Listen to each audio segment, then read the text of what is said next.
the same people that handle the systems we use to write estimates may or may not have access to that inventory, at which case the parts on that vehicle may land up on an estimate from an insurance company to fix your car.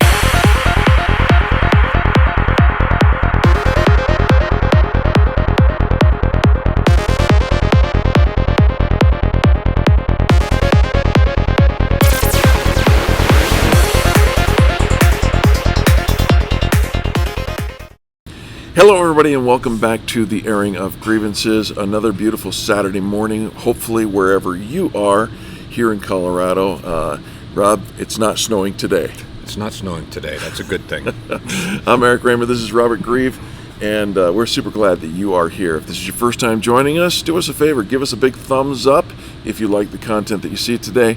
And if you're one of our old-time regulars, our family, we want to say thanks again for taking time out of your day to join us for ours. Rob, happy Saturday to you. To you. Always to you. Yeah. Appreciate you all tuning in. Now, Rob, last week you gave me some instruction. You said do a little research on what happens after a vehicle is totaled. Mm-hmm. And of course, nobody wants to have their car totaled, but it's often out of your hands. And what I found, and especially after we've had a conversation today, what we have collectively found is shocking, at least here in the state of Colorado, but probably will apply across the boards in many ways. Many places. Where do we begin? Oof. Okay, so your car gets hit, or you have an accident, involved in an accident, whether it's your fault or not. Yeah. Car goes to the body shop. Yep. And the insurance company decides they're going to declare it a total loss. Now, in many cases, in situations like that, you would be able to probably guess that the car would be a total loss. You could look at it and go, yeah, that ain't coming back. Well, but sometimes it's as simple as the rear bumper gets hit and you think it's just a rear bumper job. Right. But once you take that bumper off or open up the trunk and look at your spare tire well, you'll see that it's completely collapsed and it may need a floor and a rail. All kinds of sensors. And the bumper's covering it, yeah. So you don't really realize. You think it's just a bumper job. Right. So it's not always, apparent. But as we've discussed today, sometimes cars get totaled when you would never, ever think that they should be totaled. It's the COVID effect. It's the COVID effect. All right. So, here in Colorado, we have an interesting phenomenon happening. It's probably happening elsewhere. Mm-hmm. Where insurers are declaring cars total losses at a ridiculously low margin. Talk to us about that. Okay, so under normal circumstances and definitely pre-COVID, an insurer would typically total a vehicle between 70 and 80% of the value. If it's a $10,000 car, right, and that's the actual cash value of the car, your situation would be a $7,000 repair, and that's the threshold at which they're going to start looking at it very closely at that point. Right. It's not worth it to repair at some point. Right. And they say, we're going to total it. And that's normal in a typical situation before COVID. Yes. And then even at that time, there were insurance companies that would let it go to 85, 90% before they totaled it. Today, and there's a lot of reasons, they are totaling them at a much lower amount. Could be 40, 50%, could be less than that. Again, that same scenario where you got a $10,000 car and there's a $4,000 repair necessary for it. You think, okay, let's do the repair, let's get it done. And the insurer makes a unilateral decision to say, yeah, we're going to send that away. We're going to total it and send it to the auction? Yeah, they pick it up from the shop and take it to an auction, a salvage yard auction, that it's going to eventually land up at an auction. No. If the car is totaled, clearly what they're going to do is when they get it to the auction or whatnot, they're simply going to part it out or send it to the boneyard, right? Well, the boneyard, if you will, auto recyclers, they have to bid on the vehicle. Yeah. And if they win the bid, then that vehicle goes to their yard. Yeah. And then they kind of catalog all the parts that are still good to the vehicle. Yeah. And those land up. Can we use good with air quotes? Yeah, I mean. Because where do they land up? Well, here's the thing. There's an inventory of them. Yeah. And it's amazing that the same people that handle the systems we use to write estimates may or may not have access to that inventory, at which case the parts on that vehicle may land up on an estimate from an insurance company to fix your car. We talk an awful lot about why we select original equipment manufacturer parts for our repairs here at Nylund's. Yeah. And we say, beware of anybody who's going to put aftermarket or salvage parts, and salvage parts are what we're talking about. Yeah, and you can look up your manufacturer's position on use of salvage parts. I haven't found anybody that recommends it in any way, shape, or No. form. Sometimes they're even more bold about it, and they do not recognize it. And it all kind of depends on what kind of a part it is also. Talking about bold, though, let's go the next step, because there's another layer to this onion where sometimes now you use the word recyclers, but there's another category of business out there. And that's where things have changed. We know that during this time that it's hard to find used car inventory. Right. And if you do, you're going to pay a lot of money for it. A lot more than you normally would. Same thing with a new car.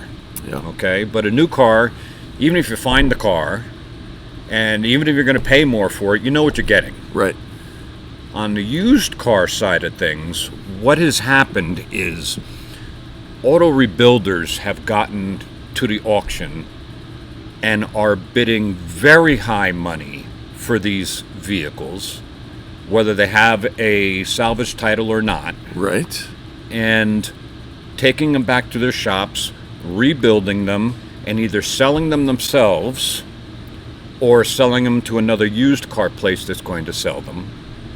And the repairs may or may not be what you think they should be.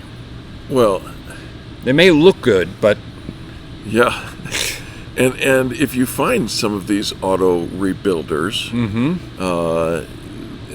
I they're think, easy enough to find online. I think the phrase is branded titles. Yep. Yeah.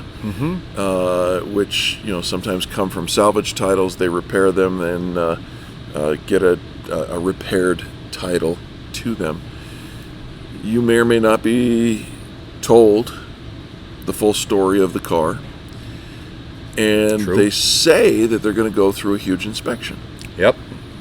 Right. 150 points. That sounds like a lot of points. Yeah, a lot of things to inspect. And yet, we'll get to that in a minute. Let's go back to the branded title. Yeah. And I'm not sure where the cutoff is for it's branded or it's not branded. Okay. But in most cases, it's up to the insurance company to brand the title. If the insurance, let's just say they total your vehicle at 40% of the value. Okay. Well, that's not really a total if you look at the statutory law that says 100% of the value is a total. Right. People want to total it, around the 70%. You're at 40%. Well, maybe it's not a total, as you would think it is. Right. But many policies are written that the insurance company has the ability to repair or replace. Yeah. And if they decide not to repair and they want to replace, they owe you fair market value for the car. Okay. And then they take the car away.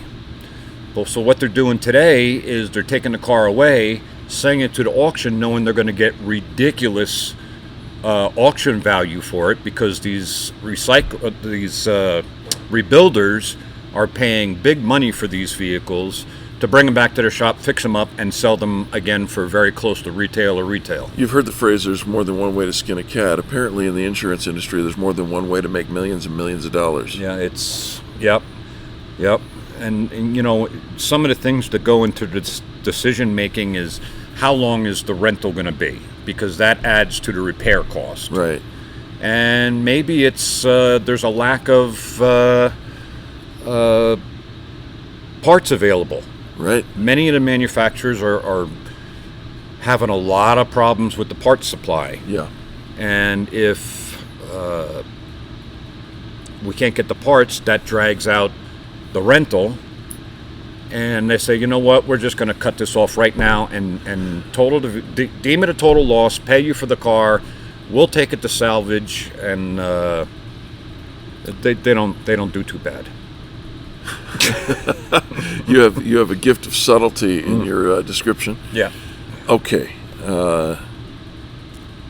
Have you ever seen something like this? I have, and I got a couple pictures to show. So we're gonna look at this, and this is the fender and the hood, and yeah, you look, the gap looks a little weird, color looks a little weird.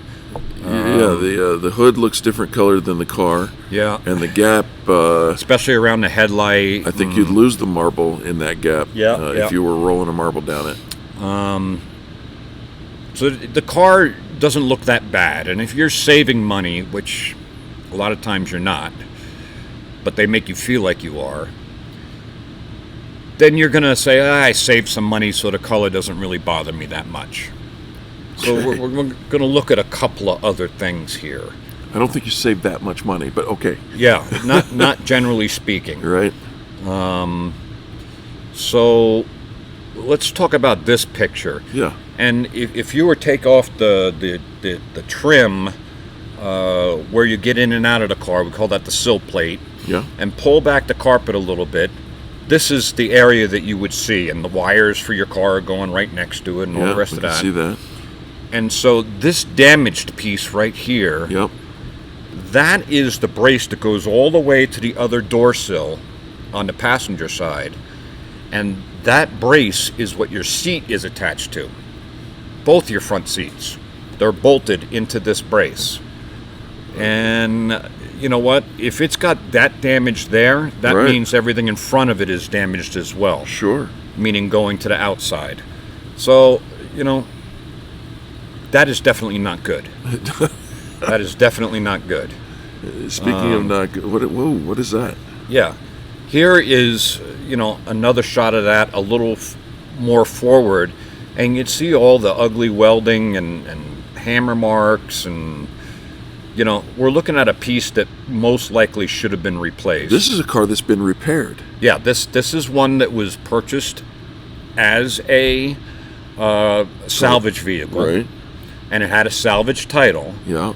And this company that the person bought it from specializes in selling cars with salvage titles, fixing them and selling them to you. It's fully right there on the website. Right. That these are salvage vehicles, and this is how much you're going to save. But this was supposed to have passed the 150-point inspection. Well, yeah, that's what they say. So then we go a little further. Oh! And folks, I have to tell you that is not what it's supposed to look like. That is some of the ugliest welding I've ever seen in my life. That's Frankenstein. Yeah, and that piece should have absolutely been replaced. Wow. It's just horrifying what's going on. Well, and with that photo we just saw, structurally, it can't possibly be as strong as it was originally. No, not even close. Here's where the fender bolts to the actual body of the car. You can see where it used to bolt to it. You can see where it is now. You can see all the hammer marks and everything. It's bad. And if you see gaps like that, then you know it's not where it's supposed to be. Yeah. At least it isn't where it was when it was born, so to speak. Right. and that's indicative of a problem. This is a lower control arm that appears to be bent to us. That's a suspension piece. Oh, yeah. Which, again, they monkeyed with all the bolts of the suspension in order to get it to align, what they consider an alignment. The fact that you use the word monkey and suspension Yeah. in the same sentence. Very dangerous. Very, very dangerous. Let's see. What else is there? Okay, so back to that place that we saw the ugly welding, and Yeah. and we could see that the floor reinforcement was bent, Right. that the seat attaches to. That was looking Top down. from the top down, Right. onto the inside of the car. Yeah. If we go underneath and look up, this is what we see.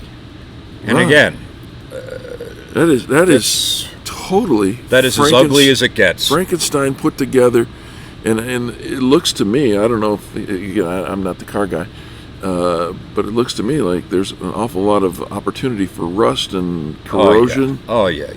This is bad, real bad. So the point of today's episode is, if you're buying a used car, be very, very wary. Yeah. And I had a gentleman come in not too long ago, asking if we would take a look at some used cars he was interested in purchasing, and by the third time I just had to apologize to him, because all these cars have been wrecked Yeah. and not fixed even remotely well, and they wanted all the money for them. The savings that I saw as I did a little bit of research on some of these cars at these rebuilders, the savings were, maybe $5,000-7,000, maybe even up to $9,000, and that may seem like a tremendous amount of money. Yeah, and that's on a $40,000-50,000 car, though. Right. And so, you do the math and do the adjustment, but you put that over the life of a loan to purchase that, if you can get a loan to purchase that, all of a sudden, I can't sleep at night. Well, imagine if the car was damaged bad enough that it actually got a salvage title. Right. How could you, and you're going to pay a decent amount of money at the auction for it, because you got to outbid everybody. Right. How could you possibly repair that vehicle properly for the amount of money different and then sell it and make a profit? How is it even possible? It doesn't make economic sense, no matter what direction you go. And it makes no safety sense whatsoever. Safety is the biggest thing I worry about. Paint not matching, that's... At the end of the day, lives won't be lost because of that. Right. But that rocker arm, very structural. Bad. There's a lot of structural deficiencies in this vehicle, and this is prevalent today. Yeah. Because people are going in and buying these wrecked, and you don't even have to have a license. You can just sign up for the auction, buy these cars, and fix them. So it's not like they're getting fixed by somebody necessarily that's credible or not. This one certainly wasn't, but there's a lot to be wary of, and if you're in the market here in Denver, Colorado area, we're always happy to take a peek at a car for you. Absolutely. I'll put our phone number right here so that you can see it, give us a call, schedule an appointment if you've got any questions whatsoever. We're happy to take a look at it. Rob? But because of the misleading way that this car was presented, meaning it's gone through 151 check. Maybe it should have been 165 check. Those pictures were number 152, 3, 4, and 5. Wow. And that makes you feel like the vehicle is safe and sound. You know what? That car is going to probably get bought back. Yeah. By the person that sold it, because it's misleading to say it went through all this, and yet your safety is still in danger with the stuff that wasn't done, and and they know it because they fixed it. Now, sometimes they fix these cars like this and then sell it to another used car place, and they sell it, and now that other place can doesn't have to disclose because they don't know how it was fixed. Yeah. It's crazy stuff going on right there. And in case you're wondering what happens to your car after it's been totaled, it may land up in your neighbor's driveway, a few months later. Wow. And on the road, scary. Yep. All right. Well, so buyer beware. Absolutely. Thanks for bringing this to us, and you know what to do, folks. Give us a thumbs up if you appreciate the content. Share this message with anybody and everybody that you will. We're grateful for that, and we'll see you next Saturday at 9:30 a.m. right here in the Mountain Standard Time. Have an amazing week. God bless.